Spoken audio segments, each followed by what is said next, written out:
It's been a while, but I am back with another game-changing glute exercise.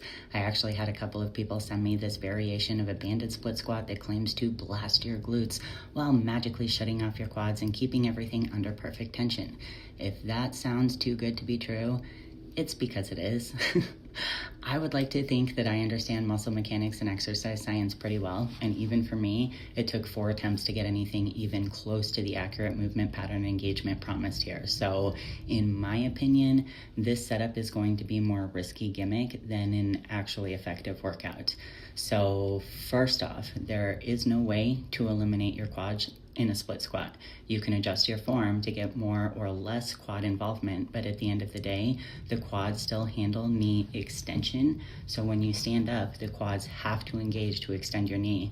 Otherwise, they would just buckle under the load. There is no band or machine that changes basic biomechanics. So anyone claiming that you can shut them off is either just hyping you up or doesn't understand basic physiology.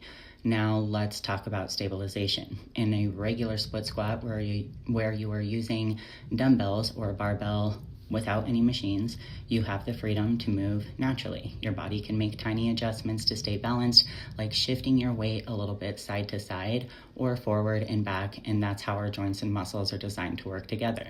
But when you throw in a resistance band that is pulling back your ankle, it just adds extra force that's constantly yanking you backwards. Now you're not just squatting, you're fighting to keep your hips, knees, and core stable so that they're not wobbling all over the place.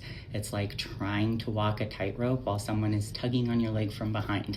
So for beginners or anyone without rock solid balance, this ramps up the difficulty way too much, and instead of focusing on building strength, you're just trying to not fall over, which means poor form and less effective workouts. Now, if you are a super advanced lifter with impeccable stability, this extra challenge could help fine-tune your glute activation by forcing a stricter posterior pull. But for most people, it's overkill and unnecessary complication.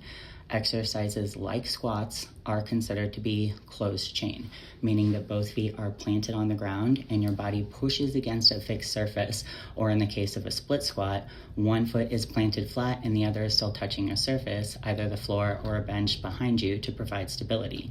The band setup locks you in not just vertically, but restricts side-to-side movement and is going to restrict one leg entirely. So if the band pulls too hard or your foot slips, there is no easy escape. You could twist an ankle, strain your knee, or even worse, tweak your back while you are trying to correct mid-rep. So even for advanced lifters who might appreciate the guided path for heavier loads or more controlled glute emphasis, the combo with the band creates too much rigidity. One wrong move and those benefits vanish in a puff of potential injury. Now look, I am all for glute gains and innovation, but why overcomplicate exercises with tricks that increase risk without any real benefits? Forcing unnatural paths can stress joints more, and this variation just amplifies that. Just stick to the basics. A traditional split squat or even a front foot elevated split squat will allow a great range of motion and deep glute stretch.